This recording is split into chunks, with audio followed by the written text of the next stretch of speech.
I talk a lot about leadership and how important being a great leader is. But what happens when you're on a team and you have a really bad leader? They're a terrible manager, maybe even incompetent. What do you do? Well, you could quit, sure, but that assumes that you have an alternative source of income, and most people won't be able to do that. Unless your boss is toxic and is doing things illegal or against company policy, unfortunately, the best course of action is to make it work. You need to manage up. So stick around and we'll break it down.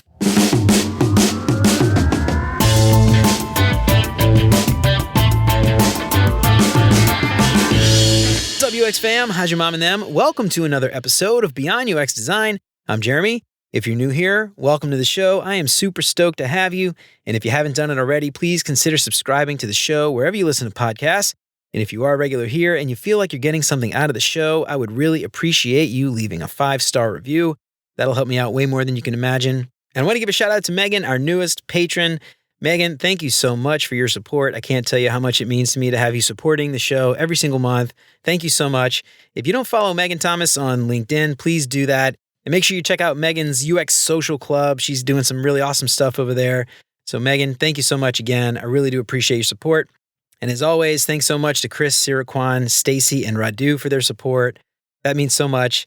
And if you want to join Chris, Siraquan, Stacy, Radu, and Megan and help keep the show independent and ad-free, you can become a patron for as little as $3 a month. And if you do that, you'll get some sweet, sweet perks for your support. And of course, if you think this show is worth sharing, then I would love it if you told some friends. For more information on how you can support the show and help more people find out about what we're doing here, make sure to check out beyonduxdesign.com/support. A second ago, I laid out a common scenario where you have a really bad boss and you need to figure out how to manage that situation and make it work. But I have to be honest, in all my years of having bosses, going back all the way to when I was in high school mopping floors at the Buick dealership down the street from my house, or even waiting tables or working in the service industry, I haven't had that many bad bosses. And the ones that were really bad, they all tended to be in the service industry for some reason. I don't know why. Now, that's bad news for anybody waiting tables, but for anybody working in software, that may be a bit of good news. And to be honest, most of the bosses I've had were at least halfway decent people. Sure, maybe a few of them had some quirky things that were kind of annoying, but for the most part, I can honestly say that I've been lucky enough to not have many cringe-worthy bosses that may end up as a story on Reddit's bad bosses. And maybe I'm super naive or I give people the benefit of the doubt too often, but I'm willing to bet that for most of you out there, you're going to end up working for a generally okay boss with some quirky things that you wish they didn't do, but altogether, the not too bad kind of boss. Now, regardless of what kind of boss you end up with, managing up can be a critical way for you to be successful in your career long term. So managing up is crucial in almost any type of manager-employee relationship. It's not just for bad bosses. So Harvard Business Review defines managing up as being the most effective employee you can be, creating value for your boss and your company. Now, that's not a bad definition, but I found another one from betterup.com that I thought was a little bit more detailed. When a direct report through a positive relationship is able to make the job of their supervisor easier, it's all about creating value for your boss, and in turn, they guide you to be the best employee possible. So managing up is really part relationship building and part communication. This is really important skill to learn. Now, one important thing to remember is that most of the time, people are not promoted to management positions because they are great leaders. They generally get there because they were the experts in some given area of the business, or they were there longer, or they had tenure or something like that. So unfortunately for all of us, it's likely that a manager, especially a relatively new manager, is really good at whatever they were doing before, but might not be all that great at their new role, which is managing people. So remember that saying, what got you here won't get you there? This is a really great example of that. So managing up is really about making your boss's job easier. It's about making it easier for them to know what you're working on, to make sure that the team's needs are met, to make sure that you and your team have what you need to be successful. So part of managing up is helping your boss, and then in turn, they help you. It's not a quid pro quo kind of thing, though. Think of it more as mutually beneficial relationship. Well, right about now, you're probably thinking, why on earth When I want to help my boss out, they make more than me. They get more attention than me. They get invited to all those fancy work dinners. What's in it for me? Well, I don't know about where you work, but where I work and at most places, employee performance reviews are generally handled by your direct supervisor. So, managing up well and making sure that you are helping your boss to do their job easier will, without a doubt, have a huge impact on things like rating your performance and your progress, salary increases, maybe bonus percentages, depending on how your company does that, how valuable you are to the business, promotions, all of those things. And at most companies, your boss would play a huge part in those ratings. So at the end of the day, making your boss's job easier, it really makes your job easier too. Don't forget that. So how to manage up? The big thing to stress here is that this is not at all about being an ass kisser. I want to stress that again. This is not about being an ass kisser. This is not about being a sycophant. When we talk about managing up, we're not talking about blowing smoke up your boss's ass or flattering the hell out of them to get them to like you. None of that will actually help your boss to be a more effective leader. So doing some research, I found a few tips to help you manage up. First, find out what your boss actually does. The other thing to realize is that you probably don't actually know what your boss does, to be honest. Everybody thinks they can do their boss's job better than their boss, but I'm willing to bet you probably have no idea what your boss actually does every day. So do you know what your boss actually does? I can't tell you. This is for you to figure out. The chances are good that if you're a designer, your boss is not spending most of their time designing.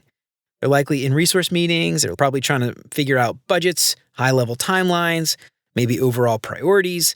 They might be trying to make sure everybody has the software license that they need to do their job, things like that. They're probably trying to improve the design operations of your team. Maybe they're trying to figure out how to plan things way out in advance. So before you can start to think about how you can help your boss be a kick-ass boss, you need to figure out what they actually do every day. And if you don't know the answer, it's best to just ask. So in your next one-on-one, devote a little bit of time to asking them about what they do. Remember, one-on-ones are for you. It's not for your manager to get status updates. And in this case, you're asking them about their job, but ultimately this is to help you help them so they can then help you. So it's a win-win. One big point of advice here is to just forget what you think you know about your boss and what you think they do every day. The chances are very good that you only see a small portion of what they actually do. So spend some time trying to figure this out. Don't make any assumptions here. Next, remember that you are not number one. You're likely not the only thing that your boss is worried about. And this isn't always true, of course, but in large organizations, the chances are good your boss has multiple direct reports, so you are not the only person that your boss needs to worry about. And it's human nature to always assume that we are the most important relationship that everybody in our life has, and we end up with this kind of spotlight effect where we tend to just assume that all eyes are focused on us all the time, that what we say or do is noticed by absolutely everybody. And the big thing I want to stress here is that it is critical for us to make sure that our boss might not know everything we know. They may need some context. They may need a refresher. So don't assume that your boss knows everything about what you're doing. Don't assume that your boss sees everything that you see the same way that you see it. And don't assume your boss knows everything that you know. So your job is to do your job, yes, but it's also to make sure that your boss has a good understanding of what you're doing, why it's important, and how they might be able to help you. Don't just assume that they are always watching you and have you as their top priority, because they probably don't. They probably have a lot of other things going on. The next, find out about their pain points. Now, it's easy to assume that our bosses have everything figured out, and that's usually because a good manager will not let you see a lot of the crap that they have to put up with every day. A good manager should be shielding their team from some of the noise that they have to sift through every single day. And their job is to help their team be as productive as possible and remove any barriers to getting that work done. So it's only natural for us to assume that everything is okay when it might not actually be all sunshine and rainbows in middle management land. And again, thinking about the spotlight effect here, we tend to think that our issues are the only things that our bosses care about, but that is far from the case. The fact is that your boss probably has a lot of other stuff that they're having trouble with, and a good boss wouldn't let you know that unless, you talked about it. So it's important to ask about these things if you want to be able to help. Now, unfortunately for our boss, we often tend to think about how we might solve our own problems. And really, sometimes what ends up being easy for us actually makes it harder for them. So how we might report on our status updates might cause our boss to have to compile all of the work their team is doing into some other format. And maybe their boss has a specific template that they want to use, but it doesn't work for us or for our team, and so your boss has to translate it all. Now keep in mind, some of these things might not be because of anything that you did. Maybe there are other external issues that your boss is having or something unrelated to your team altogether. And it's worth talking about some of these things in your one-on-ones to see if there is some way that you can help out. Now, there are all kinds of things at work that we want to do to make our lives easier, and that's fine. But it's important to know that sometimes this makes our boss's job harder, and just remember, making their job easier actually makes our job easier. So I want to stress that I'm not suggesting you overextend yourself or make your job harder simply to help your boss.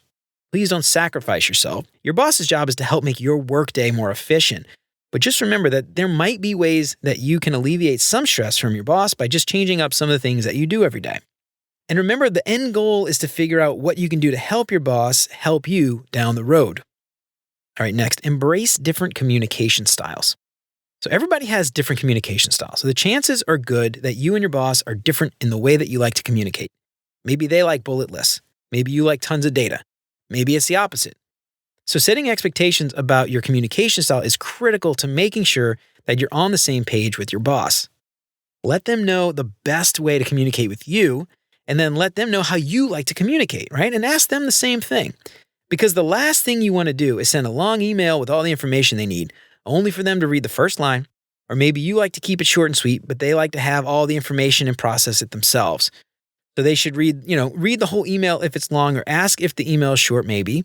But at the same time, it's on us to learn how our audience likes to communicate, regardless of if it's our boss or not. And another example of this is with me personally, for instance. I have ADHD. I tend to interject the minute a thought comes into my head. I don't do this to talk over anybody or to put anyone down or anything like that. Honestly, in the past, I tended to do this because if I didn't blurt it out, I would completely forget. So in my case, I would have a conversation with my boss and let them know that this is something that I'm working on, and talk about how I like to take notes in meetings, write a thought down instead of just blurting it out, or I wait 3 seconds before responding or something like that, whatever it is. And this is important for your boss to understand how to work with you as well. But I want to stress here that I'm not suggesting that you go out of your way to kowtow to your boss or bend over backwards to make sure that they get whatever information they need. This is about making sure that you are aware of how they like to communicate and just making sure that you're providing updates or you're communicating in a way that creates less friction. That's really what it's about, less friction. Next, learn about the people that your boss works with. I do this silly thing where I play off of we're a family, and I talk about my boss in the org chart like it's a family tree. So my boss's boss is my grand boss, and your boss's boss's boss is your great grand boss, or your boss's peer, they're your aunt or uncle boss, or you get the idea. This gets really funny when you talk about how someone at work is like a third cousin twice removed and people have no idea what you're talking about. I don't know if you get a chuckle out of things like that, but sometimes you just have to make the workday more bearable, however you can. Don't judge me. But seriously, this analogy, it kind of works if you think about it. You have your larger family tree.